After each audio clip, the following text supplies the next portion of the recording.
So in today's video, we'll be taking a look at 6 books that I honestly feel will change your business or agency, and only 2 or 3 of them are actually bestsellers. The majority of the books in this list are actually not really bestsellers, and honestly, as a reader who's trying to read to grow their business or just reading to grow themselves personally, you shouldn't be attempting to read a bestseller book. You should be trying to read books that people don't know exist, and that's exactly what we'll be taking a look at. You'll honestly only know about 2 or 3 books in this list that I'll be mentioning, and I might throw an extra one right there. But the first one is As a Man Thinketh, and I've actually read this book 6 times because it's actually an incredibly short read.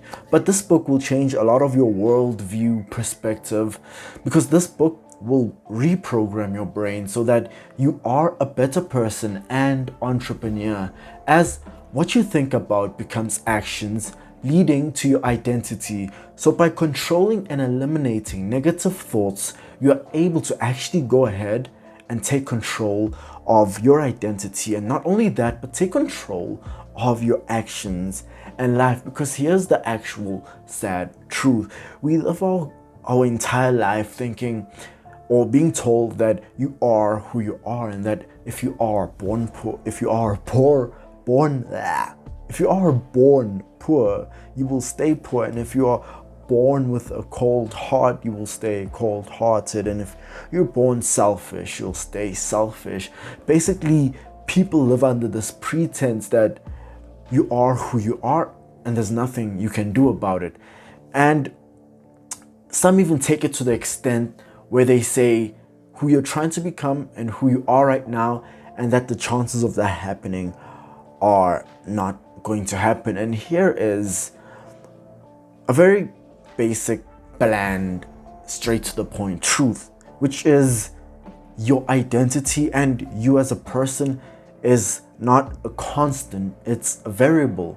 Because things about you and things about your thoughts and your patterns, they change constantly, right? Same thing with mistakes. If you make a mistake and you learn from it, you've changed from who you were before you actually created that, before you even had to go through creating that mistake, right? So the same thing could be said with yourself and who you are. And it's not about who you are, but how you grow every single day. So maybe you want to be a person who wakes up at 4:30 a.m. every single day, and currently you're just waking up at like 10 a.m. and then tomorrow 9 a.m. and then the next day, like, you don't have a proper sleeping schedule. Then what you could do is just ensure that, okay, tomorrow I'll wake up at 7 a.m. and then for the whole week you set an alarm for 7 a.m. Then the week after that you set an alarm for 6 a.m. Then the week after that you set an alarm for 5 a.m. And that's just something you constantly do until you reach 4:30 a.m. because you can't just jump straight into the deep cold water. You gotta take things gradually. There's a saying about putting a frog in cold water and then boiling the water and just having it. It's a horrible example, but it's an example nonetheless. The next book is Psycho-cybernetics. Now, if you haven't heard about this book, then you should definitely get it, because this book right here, it will change your self-image and how you view yourself. It was actually written by a surgeon, and this surgeon actually had this, like, he was facing this sort of like a dilemma where people were coming to him to change something about their appearance, right? Maybe they wanted bigger breasts, maybe their nose was just too big and they wanted to shorten their nose, or maybe they didn't like how big their ears are, so they wanted their ears cut or something like that. Maybe their cheeks, or maybe their jawline, whatever it is, they just didn't like something about themselves when they looked in the mirror, and they saw this surgeon as the one who will solve all their problems, right? But after going through that surgery and getting their perfect body, they still went through this phase of Maybe they'd enjoy their newfound body and beauty for the first week or 2 weeks, but then after that they just fell straight back into their old self, and they felt as if they're still ugly even though they've beautified themselves. And the thing about this is because insecurity follows you everywhere you go, and it wasn't about their appearance. Their appearance wasn't the issue, and there was no problem with their physical appearances. Their issue was a mental issue and an issue of insecurity. And no matter how much money you throw or no matter how much money you get, insecurity is something that will follow you, whether you're in London or South Africa or America or Mumbai, wherever you wish to go. If you have insecurity, it will follow you regardless. And you're not a person with set beliefs and views, though this isn't true, as your thought patterns and views are variables that can change, as I said previously with the As a Man Thinketh book. But you don't have to change in a large portion of yourself. If you're not ready to change, you should give yourself a time period, right? And during that time, pretend to be someone you feel resembles your desired self is like. Then take the feedback and decide if there are other things you want to change in that newfound mental state of yours. You should never attempt to change your physical appearance. What you should attempt to change is your mental thoughts and your thought patterns and what you think about, because what you think about dictates a lot of things. And regardless of personal life and work life, whatever you think about in your work life, whether that be negative or positive, will have an effect on your personal life. And whatever you think about in your personal life will affect whatever happens in your work life, because your thoughts will always be with you regardless of the time. The next up is Essentialism.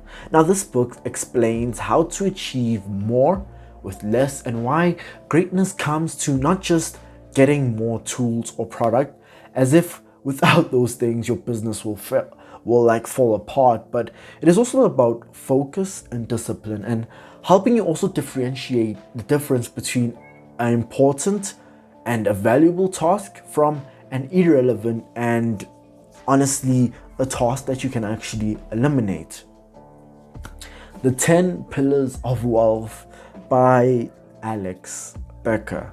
Now, this was written by Alex Becker, one of the few channels I'm actually subscribed to, though he is a very controversial and in some slight way eccentric and woke person.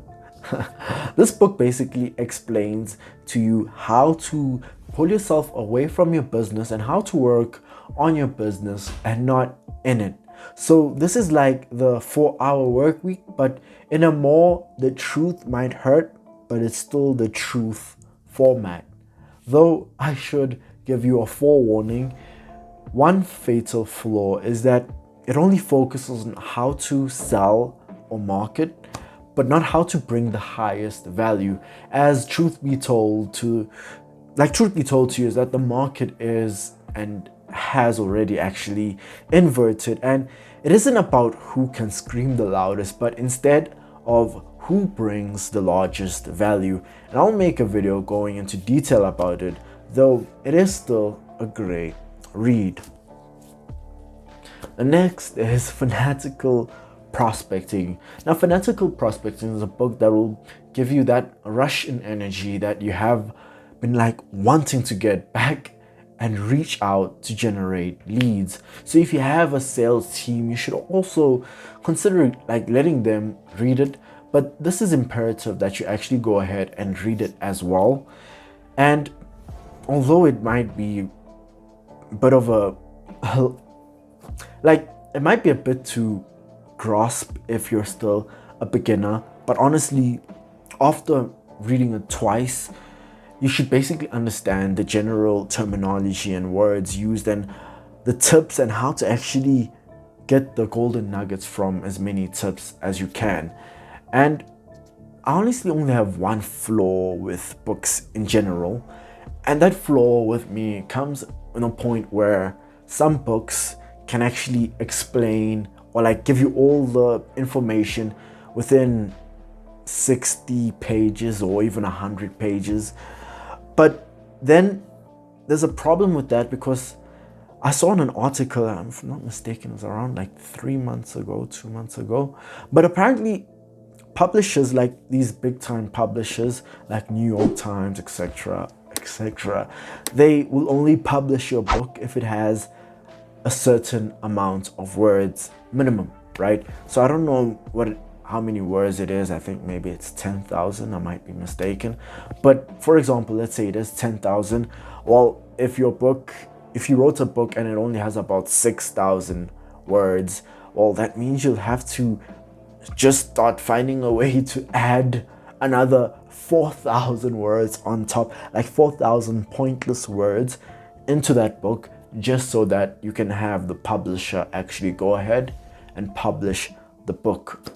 I was on Fanatical Prospecting.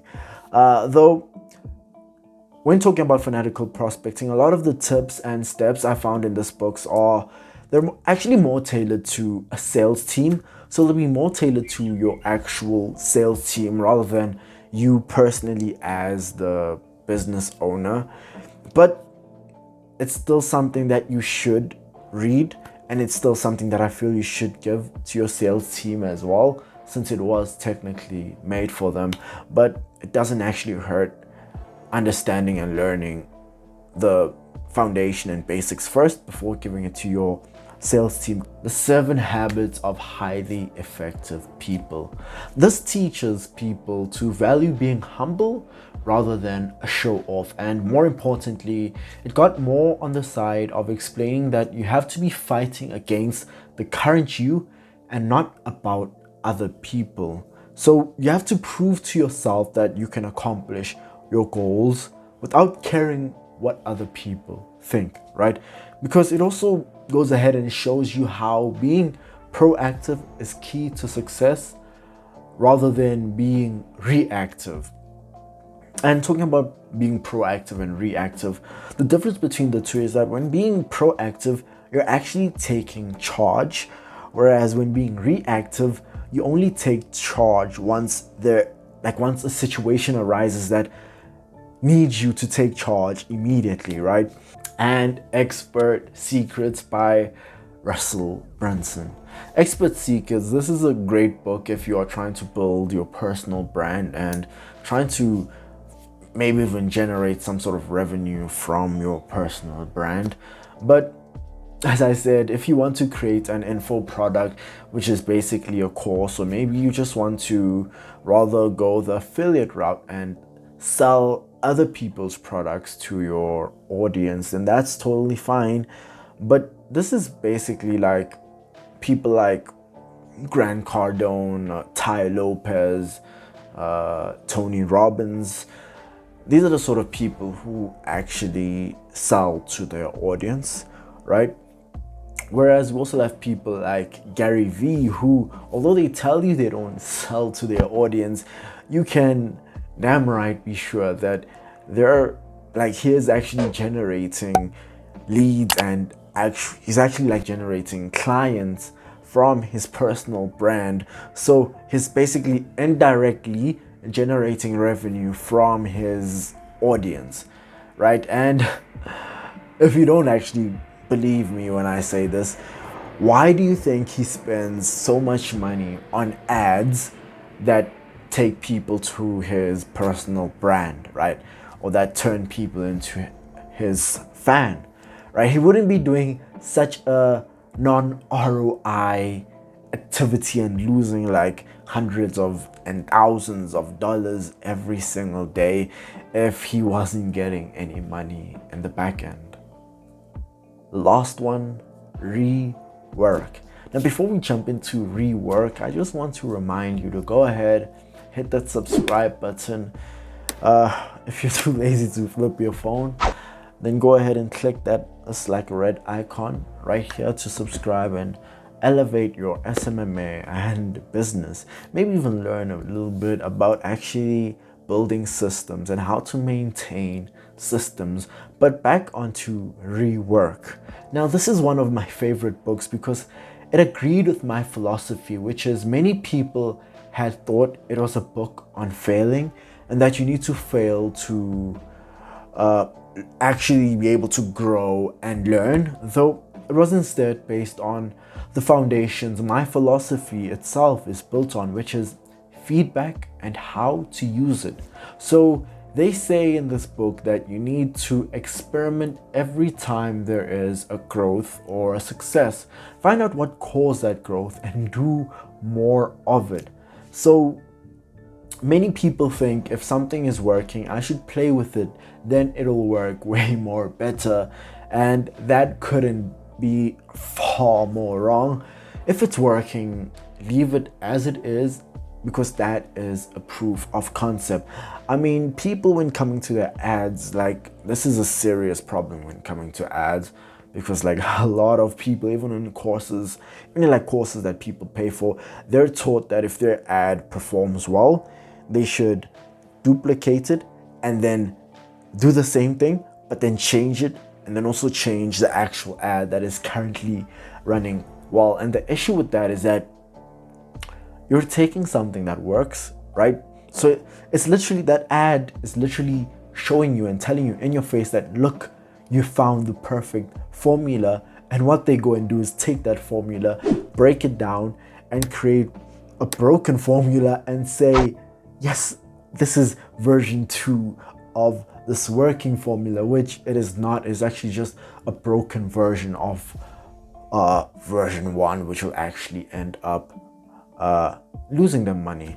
So honestly, once you find success or once you find something that works, what you need to do is figure out what works, how it works, why it worked, and then just do more of what works and then just cut out the things that don't work. So it's basically a constant, like, growing your business and scaling your business and running your business or agency is basically just a lifelong journey of split testing and scaling whatever works.